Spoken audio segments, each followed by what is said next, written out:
What's going on, guys? Today I want to talk about something interesting, and that is the female pop star kind of decline we've been seeing in recent years. Obviously, it depends on really who you're talking about. I'm more so referring to the old guard, for lack of a better word.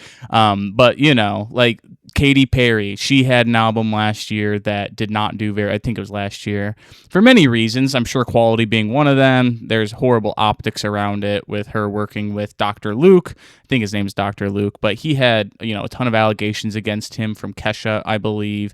And, just was a horrible look, specifically when you're looking at her audience, which is all like women pretty much. Like, yeah, working with someone with all those types of allegations from not just some random person either, but another giant artist within, the same industry as you. Just terrible, terrible look. Not to mention, like I said, I mean, I didn't listen to the album. Maybe there was some good stuff on there, but it definitely felt like trying to recapture something that had just long passed at that point. But more recently, we have Meghan Trainor canceling her upcoming tour. And I mean, I have never met anyone who's been like a self-proclaimed Meghan Trainor fan. This is true. Like, she was truly one of those artists that if the radio machine and the music machine wasn't at play, I don't know if she ever would have had a hit. I'll be 100% honest. Maybe I'm wrong. Obviously, that's a big what if, and just a general scenario that we'll never ever see. But truly, I don't know anyone who's bumping, like, because you go back, like, think of the examples we already gone over. Katy Perry, you play Firework, you play I'm trying to think of her big songs. I know she's got a lot, but any of those huge songs from that era where she was like on fire, you could play one of those and like people wouldn't be like upset, or like, I think if you played All About That Bass, you're gonna have a bunch of people be like, turn this nonsense off right now.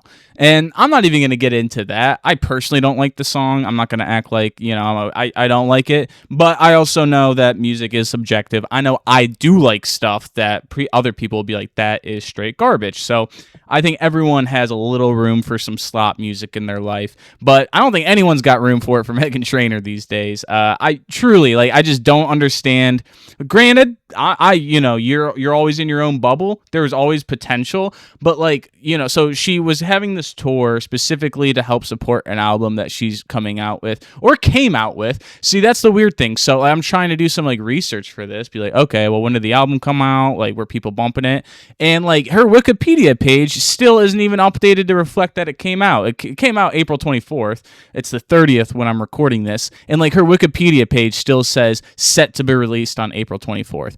And granted, I've never been tapped in with exactly how Wikipedia editors and stuff stay on top of that, but usually they're very good if it's something important that people actually might end up, going to the Wikipedia page. I think it just speaks more volume to the fact that Meghan Trainor doesn't have fans like that. If she did have fans like that, they were really only there for maybe a song or two.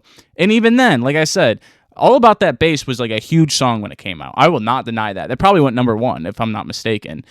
Who the fuck is listening to that in the big 2026? Once again, like, I think there's room for slop music in everyone's, music library. But that song specifically, I've just never seen or heard anything about it recently the way even other songs. Like, you could hear a Pitbull song that was bumping in 2012 today, and you'd be like, oh, yeah, that's a Pitbull throwback. I've never heard any of her songs be played like that. And honestly, with that specific song, All About Your Bass, I think you'd get some looks if you tried throwing that on. Maybe I'm wrong on that, but like I said, I can't even really find enough stuff online to support or go against what I'm even saying. So please, if you're a giant Meghan Trainor fan, or at the very least got your finger on the pulse of that scene, let me know if I'm wildly wrong about this.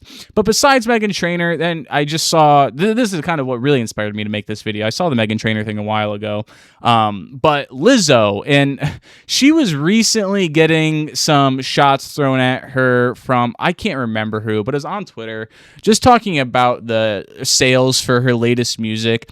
And I can't tell if it's just a decline, because, like, again, I said old guard. Lizzo's kind of like an in-betweener.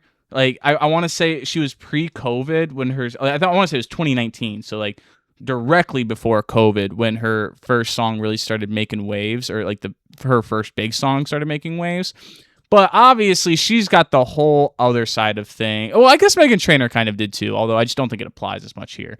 But obviously, very, very body positivity focused, and fat activism for lack of a better term, but that was a lot of her brand and a lot of her image.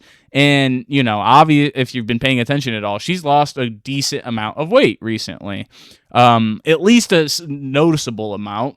And I mean, you kind of set yourself up for your fans to turn on you when your whole platform is, I love myself. I'm actually super hot. It doesn't matter that I weigh this, which is fine if you want to say that. But then when you go and lose the weight, you obviously didn't believe it fully. I am someone who's lost a lot of weight in my life, to the point where I have loose, I wouldn't have had a camera crew following me around, but I definitely dropped a significant amount of weight and definitely had two parts of my life. It wasn't like I dropped 10 pounds. It was a significant amount.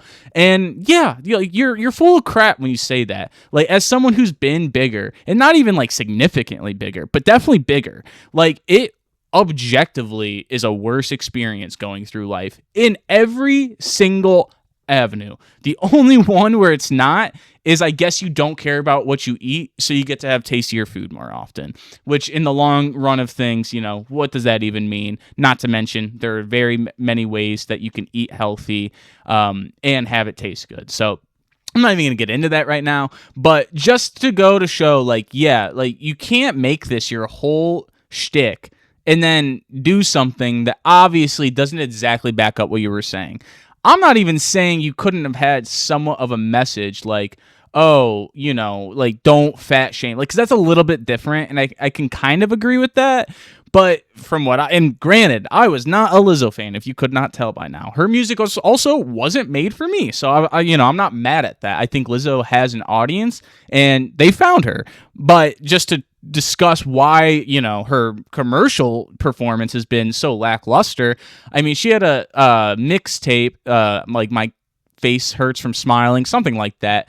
And granted, I hate using sales, but specifically when you're talking about pop stars like a Lizzo, who I consider her a pop star, that's where that kind of actually starts to be a really decent metric, because let's be real, that's all there really is. The artistry of it isn't really there the same way as it is for a lot of other artists, which is fine. I think pop's doing its own thing. There's nothing wrong with that. But sales for that specific genre to me ends up being a lot more accurate to just the general hunger for that music. And it didn't even crack the top 200 of Billboard. I think she ended up having one of the songs do decent on the digital sales charts. So I guess she had some type of motion, but definitely a far cry from, I'm 100% that beat, that. It wasn't doing no numbers like that. And I can't tell if it's just because she's kind of been around long enough, more on the better half of half a decade, so 6-7 years, something like that. And I can't tell if it's just her having kind of run her course through the pop machine, or if her switch up on the whole, well, I'm beautiful right now, because it's again, I don't really care, but you can see the hypocrisy in I'm beautiful right now and I love myself. And then it's well, clearly you didn't love yourself as much as you were letting on, because you went and lost the weight and stuff. Again, I don't think if you were saying don't fat shame, but her thing was I'm actually good, I look good right now, which is you're just lying to yourself and everybody about that. Let's just be real. Why else would you have lost the weight if you didn't think that? Granted, I don't know, she's younger, so I feel even health complications wouldn't have, popped up on her this soon. But just, there's no way to really stay authentic to your previous message and your whole fan base that kind of bought in because of that, while you're actively just not, you lost the weight and you're not pursuing that type of, I don't know, lifestyle, if you would call it that. So yeah, I'm not surprised that it looks like your fans have been well, I'm out. You kind of just went back on your whole platform. And granted, she did. So they're kind of fair to think that. I mean, good for her for losing the weight. I think it's better to, be in a healthier body for those reasons. But definitely, that's why it's easy to rock the boat too much when your platform is built on just such a specific message. you can even have other artists that are like, I just want to be happy and positive. That is a lot easier to maintain than like being like, actually, fat phobia and like all that stuff. That is my platform and message. Well, that's very specific and narrow now. And if you don't maintain that, that's when you're not cracking Billboard 200 anymore. And once again, I want to repeat, I don't think sales are end all be all, but for someone, an artist like Lizzo, who's more of like a pop mainstream artist, like that is kind of the metric you should go by, because that is the biggest tell of if they're popping or not. And I think you can be a popping creatively when you're not a pop star and maybe not commercially.